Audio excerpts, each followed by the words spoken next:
He reigns forever. He reigns forever.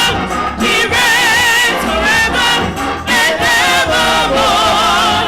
He reigns forever. He reigns forever. He reigns forever. The Lord seeth not as man seeth. For man looks on the outward appearance, but the Lord looks what? On the heart. He looks on the heart. Look at your neighbor and say, neighbor, I got what I needed, not what I wanted. Yeah, it's going to hit you in a minute. If the truth be told, many folks spend a lot of time trying to impress or look a certain way for other people. Many folks, even this Christmas, they'll spend their last on somebody to be seen. Just to be seen. But God is not concerned about that. Whether you shop at Bloomingdale or Big Lot. God is looking at your heart. Some of you don't want nobody to see you in Walmart. You ducking through the aisles. But God don't care where you shop. Reason why we have so many issues in our world is because folks are getting what they want, but not necessarily what they need. You may miss a blessing because your focus is on what you want. What are you saying, Pastor? I'm saying we have to be open to what we need from God. Not just what we want. I'm helping me. I don't know about you, but look at your neighbor and say, neighbor, we got to be open to what we need.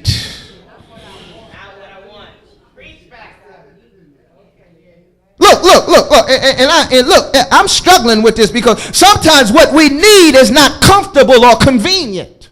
Amen. but it's still for our good. Did you hear me? Amen. Look, Paul, he did not want that thorn in his flesh. Do you remember that? Paul, he had this thorn in his, he did not want the thorn in his flesh, but the Lord gave it to him because it taught him humility. It taught him about God's grace. Yeah, you don't want to go through what you're going through, but God is saying you need to go through it because you need to learn some humility. You need to learn some patience. That's why you're going through some stuff. It's not comfortable. Because what we want does not line up with what we need. And so as you prepare to celebrate Christmas and bring in the new year, the question is not what do you want, but what do you really need? Some of you saying, well, Pastor, you know, I need some more money.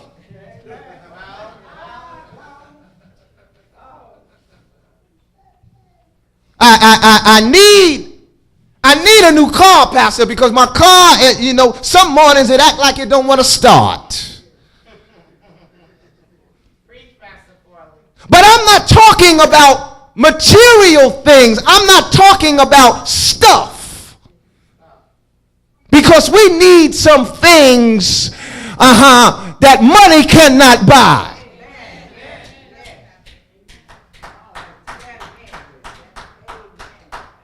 This lame man, he wanted money.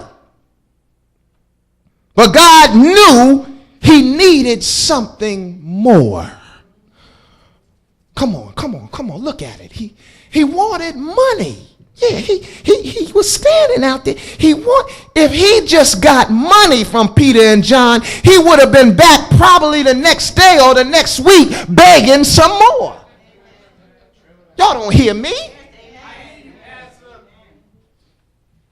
Money was not going to help this man walk in his divine purpose. We need more. We need more than just stuff, just material things. Look, in verse number 5, look at it. The man was expecting money. You see that? He was looking for a material gift. But Peter said, I don't have any money, but I will give you what I have. Are you with me? Are y'all still there? Don't hang up on me yet. Peter, he said, I don't have any money, but I'll give you what I have. Look, let me pause right here because this is a tough year for many folks financially. You may not have money to give somebody. You may not be able to buy a gift, but Peter lets us know that we still have something to give.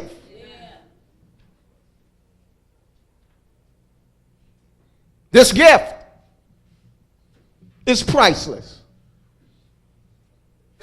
This gift is purposeful. Look at your neighbor and say, I still got something to give. Yeah, this is a gift that the world needs more of. Silver and gold. I heard the choir sing. Silver and gold. I'd rather have Jesus than silver and gold. You know what? That's no coincidence because in the King James version of this text, Peter and John actually said, silver and gold have we not. Preach, Pastor, I'm trying. I'm trying. They said, silver and gold have we not, but such as we have, we'll give to you. Look here, look. I heard somebody say there can be no Christmas without Christ, right? When you give somebody Christ, there is no better gift. Many folks may not want Christ. Did you hear me? Many folks may not want Christ, but everybody needs him. He makes a difference in your life. Do I have any witnesses out there? He makes a difference, my brothers and sisters, in your life. Look, it was the 9th hour, the 3 p.m., the lame man, he was laid at the gate called Beautiful in front of the temple. Every day this man was laying in front of the church. Those who ignored the man's pleas may have found it difficult to worship due to the guilt they felt for refusing to help such a powerless person. You know what? I don't know, but a lot of people would pass that man. Yeah, so true. Every day. He was laid out there every day. A lot of people would go past him. I wonder if Peter and John were the only ones that offered him Christ. There's a lesson in that for us.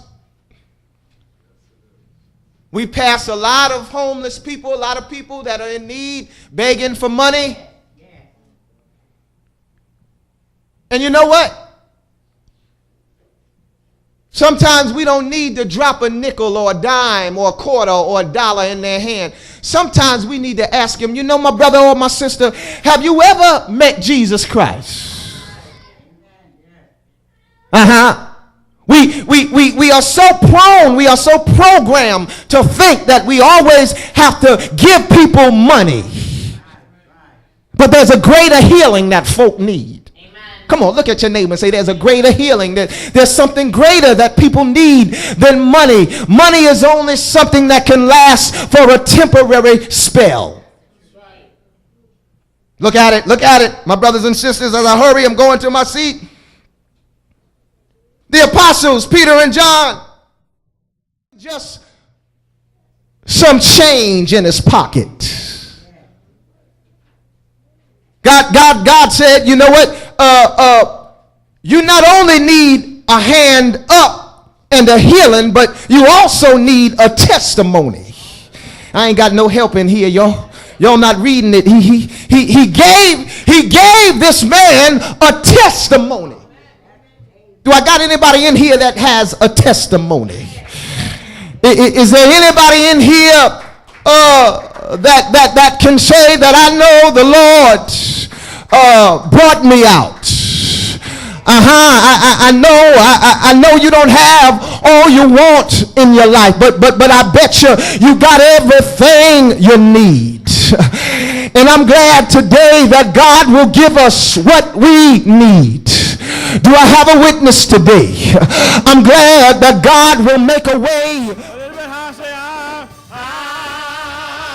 I'm going to another level.